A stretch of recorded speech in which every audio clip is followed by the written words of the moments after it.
کیمیائے سعادت پارٹ 82 فصل ظاہری طہارت کی اقسام۔ اے عزیز، جب تو نے یہ جان لیا کہ طہارت ظاہر طہارت باطن سے جدا ہے۔ باطن کی طہارتیں تین ہیں، ایک گناہوں سے اعضائے ظاہری کی طہارت ہے، دوسری اخلاق بد سے ظاہر دل کی طہارت ہے، تیسرے ما سوى اللہ سے باطن دل کی طہارت ہے۔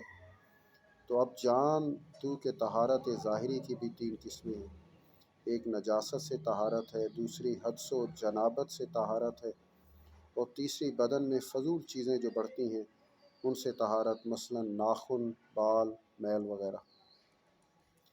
قسم اول یعنی نجاست سے طہارت۔ اے عزیز جان تو کہ حق سبحانہ تعالیٰ نے جمادات کی قسم سے جتنی چیزیں پیدا کی ہیں وہ سب پاک ہیں، مگر شراب جو مستی لائے، تھوڑی ہو یا بہت، سب ناپاک ہیں۔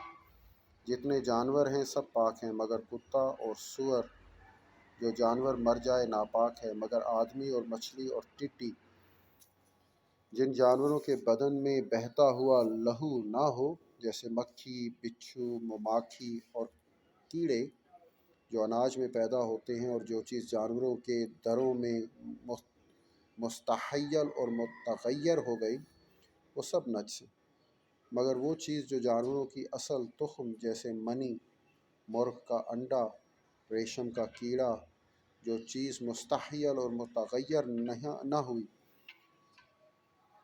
وہ پاک ہے، جیسے پسینہ اور آنسو۔ جو چیز ناپاک ہے اس کے ساتھ نماز درست نہیں، مگر پانچ قسم کی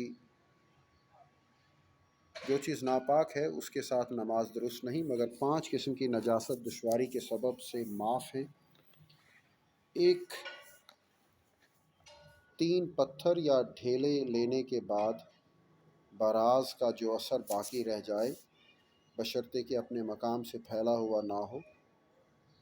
دوسری، شاہراہ کی کیچڑ، گو اس میں یقینی نجاست دکھائی دے لیکن شاہراہ کی کیچڑ اسی قدر معاف ہے جس سے آدمی خود کو بچا نہ سکے۔ یہ نہیں کہ آدمی کیچڑ میں گر پڑے یا ہاتھ گھوڑا وغیرہ کیچڑ سے کپڑوں کو خراب کر دے، یا امور نادر ہیں خراب کر دے، یہ امور نادر ہیں اور اتنی کیچڑ معاف نہیں۔ تیسری وہ نجاست جو موضع میں بھر جائے، مگر اس قدر جس سے بچنا ممکن نہ ہو، مگر موضع کو زمین پر رگڑ ڈالا اور اسے پہنے ہوئے نماز پڑھی تو معاف ہے۔ چوتھے، پسو کا لہو جو کپڑے پر لگا ہو، تھوڑا ہو یا بہت، معاف ہے، گو پسینہ بھی آیا ہو۔ پانچویں، سرخی مائل پانی جو چھوٹے چھوٹے دانوں سے نکلے، معاف ہے، اس واسطے کہ آدمی کا بدن اس سے خالی نہیں ہوتا۔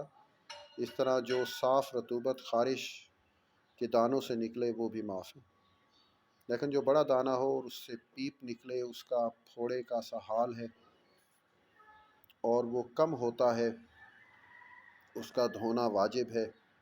اگر دھونے کے بعد اس کا کچھ اثر باقی رہے تو امید ہے کہ معاف ہو۔ اگر کسی نے فسد کھلوائی یا کسی کے زخم لگا ہوا ہے، اس کے خون کو دھونا چاہیے۔ اگر کچھ رہ جائے اور کچھ دھونے میں خطرہ ہو تو وہ نماز قضا کرنا چاہیے کہ یہ عذر نادر اور کم ہوتا ہے۔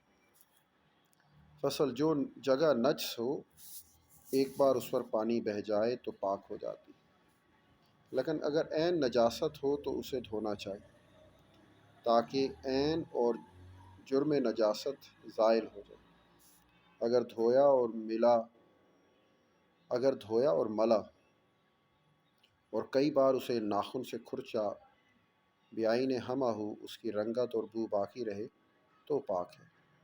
جو پانی حق تعالیٰ نے پیدا کیا خود پاک ہے اور دوسری چیز کا پاک کرنے والا ہے، مگر چار طرح کا پانی: ایک وہ پانی جس کے ایک بار حدث دور کیا ہو یا خود پاک ہے اور کو نہیں پاک کرتا، دوسرا وہ پانی جس سے نجاست دور کی ہو، وہ نہ خود پاک ہے اور نہ اور کو پاک کرنے والا ہے، لیکن اس کا رنگ اور مزہ اور بو اگر نجاست کی وجہ سے نہ بدلا تو پاک ہے، تیسرا وہ پانی جو 250 من سے کم ہو اور اس میں نجاست پڑ جائے اگرچہ متغیر نہ ہو، اگر متغیر نہ ہوا ہو تو بھی نجس ہے۔